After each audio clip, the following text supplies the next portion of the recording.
Well, student loan cancellation is back in the news, and canceled student debt is currently trending on Twitter as I film this video, and for good reason. We are supposedly going to get an announcement from the Biden administration tomorrow about his plans to cancel student loan debt and extend the repayment program. And a lot of people are mad following this announcement for a variety of reasons. Some people, like myself, don't think that this goes far enough, and other people think that this goes too far, namely individuals like Ben Shapiro and Steven Crowder. But we'll get to their reactions in a second. First, I want to give you the details about this plan. So as The Hill reports, the White House is expected to announce a plan to cancel a chunk of student loan debt on Wednesday, in addition to an extension of the existing payment pause. Three sources with knowledge of the situation told The Hill. Sources said President Biden's intended measure will include at least $10,000 in loan forgiveness for borrowers who make less than $125,000 annually, as well as another payment freeze for roughly 4 months. Now, this has not been confirmed as of yet, but that payment freeze is supposedly going to be the final payment freeze. So after these 4 months, repayments will indeed resume, like it or not. And it's convenient that they are set to resume after the midterm elections. Now, to be very clear here, if you are an individual who makes more than $125,000 per year, you will not qualify. If you're a family that makes $250,000 per year, you also will not qualify. Now, I'm thankful that I personally qualify. The problem is that Biden's decision to means test this is going to complicate the entire program for everyone, because rather than just having the Department of Education send all of us a letter letting us know that $10,000 of student debt will be canceled, the problem is that now we have to opt in. And this is because the Department of Education doesn't actually have financial data. They don't know the incomes of student loan borrowers. So how are they supposed to know who does and doesn't qualify? Well, you have to create some sort of a system where people opt in or sign up for loan forgiveness, which complicates it. It makes us jump through more hoops. And more importantly, it means that people who need this might not actually get access to it if they don't sign up or they don't know about this particular program. So it's a problem, and there's no need to means test this. Cancel $10,000 across the board if you're going to do that, because the people who make more than $250,000 per year, they're going to view this as a welfare program, and they're going to hate it. And this is why people don't like welfare programs. When you means test things and you stop access to it, universal programs are much better because they're more popular and they're just easier to implement. But Biden doing this is obnoxious, but again, I'm going to take it, happily so, but $10,000 is not enough. Now, if he's not going to cancel $50,000 or at all, what he should at least do is zero out the interest rate. The federal government holds more than 90% of all student loan debt, so there's no reason why they can't just unilaterally get rid of all of our debt in one fell swoop like that via executive order, or say we're no longer paying interest, because the interest is really what keeps people in debt. Because individuals who take out, say, $30,000, well, they pay that off after a number of years, or they pay that amount after a number of years, and they end up owing more because the interest rate is so high that they can never catch up. And we'll get to a video of people's stories here. But first, I want to react to how conservatives responded to news that Biden would be canceling a measly $10,000. If you look to what student loan activists are saying, well, they don't think this is enough. It's insufficient. I mean, the $10,000 that he's canceling will be back within a couple of years just because of interest. So it's insufficient. He's not even trying to actually meaningfully address this issue. But still, conservatives are mad that he's doing the bare minimum. So Ben Shapiro tweeted out, "I have a controversial idea about paying off student loan debt. Don't take out debt you will likely be unable to pay off, and don't ask others to pay off your debts." Now, before I tell you why he's a hypocrite, first of all, I just want to respond to his argument here. Education is a human right. Higher education is a human right, and millions of people were told that the way that they get a good paying job was to get a degree. The way that you climb your way up the economic ladder, the way that you escape poverty is you go to college. That's what I was told. And that didn't necessarily bear out for a lot of us.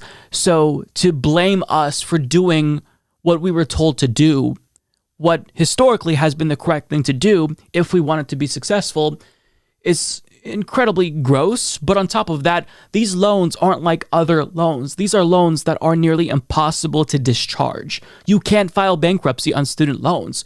Other loans, you can do that. If you take out a loan for a car, you can file bankruptcy on that and get that loan discharged. But student loans, in large part due to Biden's bankruptcy bill when he was a senator, you can't get rid of them. So these aren't just like other loans. They are predatory and they are necessary if you want to get a degree, which again is important. But let me explain to you why Ben Shapiro is the biggest hypocrite on the planet. As Chaotic Leftist points out, he took out a low-interest PPP loan from the government during COVID, and the entirety of that loan, along with the interest it accrued, was forgiven. So Ben Shapiro, who got thousands and thousands of dollars from Big Daddy governments, had other people pay that off, had the taxpayers pay off that loan. He was just given free money by the government, and now he's complaining that student debt holders shouldn't get the same luxury that he received. That's just insane, especially considering he runs a news podcast. I run a podcast. That was not impacted by the pandemic. I mean, I talk to a camera. Well, you can still do that regardless if there's social distancing, shutdown rules. These loans were intended for smaller businesses who were hurting during the pandemic because they were forced to shut down. There's an arcade outside of Portland that was shut down because they couldn't actually open during the beginning stages of the pandemic. This was meant for those types of small businesses. But you have rich-ass multimillionaires like Ben Shapiro not only taking that loan, but getting it forgiven and then condemning other people who want the same thing that he got. Unreal. But he's not alone, because Steven Crowder also tweeted, student loan forgiveness sounds really nice to illegal immigrants, people with no life experience, people who don't have families yet, and people who use preferred pronouns. Okay, I don't see how any of that is related, but it also sounds like a right-wing propagandist like Steven Crowder, who had the entirety of his $70,000 plus PPP loan, including the interest, forgiven by Big Daddy government. Now, after providing the internet with these receipts, Lance from the Serfs points out every single right-winger who is complaining about government handouts or student loan forgiveness are monstrous hypocrites. Their grift depends on selling you big government and social programs bad, while they love taking advantage of them. Exactly. And to be clear, this is somebody who also runs a podcast. How were you affected? How was your business in particular affected during the pandemic, Steven Crowder? In fact, he was downplaying COVID-19. He's an anti-vaxxer. He complained about masking. So if anything, I mean, you should be the least affected by this pandemic. I get that you have employees, but business was still running, was it not? So why did you need this $70,000 loan from the government that was eventually forgiven? I mean, the way that we could have had our loans forgiven, if we're, being honest here, is we could have just started podcasts and taken out PPP loans and then paid off our student debt with that. Zero interest. I mean, we saw how they've all been forgiven.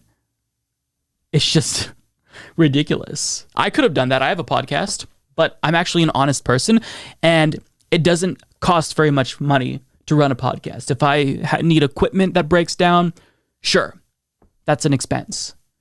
But to take loans that were offered to small businesses during a pandemic when they were forced to close, when they work with the public, that's just gross. But that didn't stop these right-wingers. They did it anyway. And now they're complaining about other people who want their loans forgiven. It's just infuriating. But it's not just right-wingers, to be fair, because back in late May, the Mueller, She Wrote podcast responded to widespread disappointment over news that the Biden administration was not going to cancel $50,000 in student debt, with a thread saying, if Biden forgives $10,000 in student debt and you have decided you won't vote for Democrats because you want $50,000, I have a favor to ask, and I'm being 100% serious.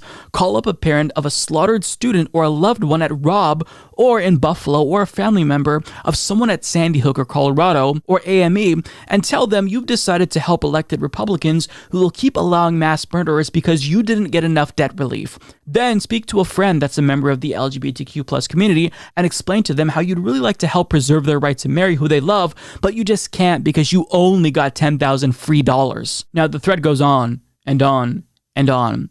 But it's bizarre that this person can't empathize with the suffering and disappointment of others, because in this week, there were reports that Biden may cancel $50,000. He told Luis Cardona that he's going to be very pleased with the amount that he announces. But come to find out, the next day, he said, no, it's not going to be $50,000. So a lot of people were disappointed.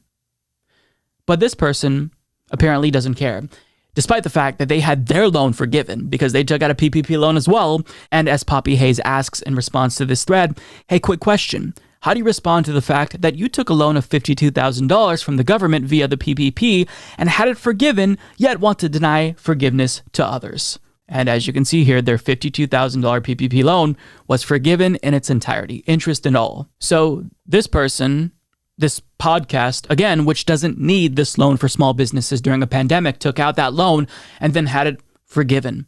But now is bemoaning others who dare to vocalize disappointment that Biden is just doing the bare minimum. And really, it's arguable to say that he's doing the bare minimum, because if you just canceled $10,000, but you don't actually grapple with the interest rates and how high they are, then really, we're never going to be able to pay this debt off. We're never going to be able to discharge it. So I hate these people who have this fuck you, I got mine attitude. It's so incredibly disgusting. But this is the conversation. These are the types of things that we see whenever this comes back up. Now, we don't know what the final details will be. We'll find out tomorrow. But this is important. Now, I want to play a video clip for you. This is from Student Debt Crisis Organization. I played this a couple of weeks ago on the program, but nobody watched it. But this video encapsulates exactly why these student loans are predatory and must be forgiven, because at the rate that we're going, they will never be forgiven. And that is something that you can't have. This is a crisis. And to just allow the crisis to continue is not acceptable. So watch these stories. Walking away on commencement day meant I had a diploma in one hand and an invoice for a six-figure student loan debt in the other. The loan was originally a $24,000 loan.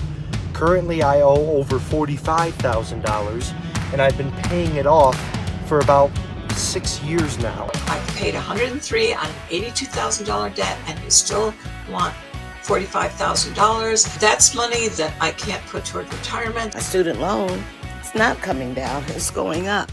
My debt started off at $33,000. It is now somewhere closer to $200,000.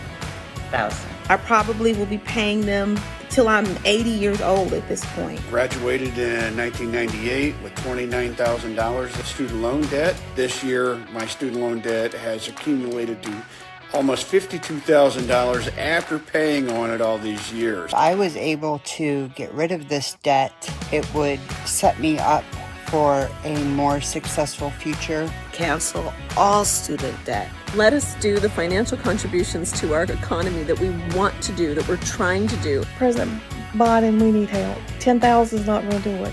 You bailed out people with money, you bailed out the big banks, but you won't bail out the everyday person such as myself. That right there is important. That is incredibly important. You heard from people who took out student loans decades ago, and they still have not been able to pay those loans back, and they owe more now than the loan that they took out.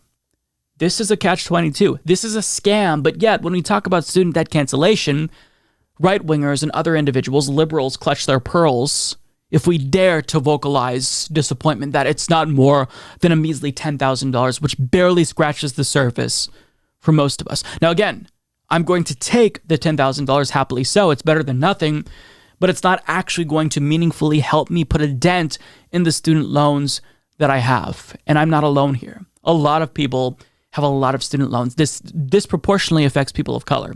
So to not actually really cancel a bulk of it, most of it, or address the interest payments, this crisis will continue. So that's where we're at in this country, where even canceling $10,000 is controversial when it should be controversial because it's not sufficient. There shouldn't be anyone angry about this decision because it's too much. Everyone should collectively agree that this is insufficient. And if we're ever serious about getting student debt holders out of debt and letting them live their lives, move on, stimulate the economy, purchase homes, cars, then we have to cancel all of it, or at a very, very minimum, zero out the interest payments, or the interest rates, rather, because the interest alone is enough to keep people in debt forever, aside from the fact that you can't discharge these loans, unlike other types of loans Americans are able to take out.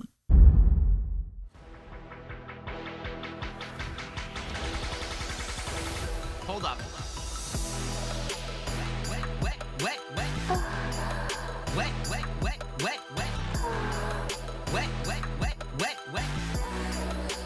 Wet. Ask P-word.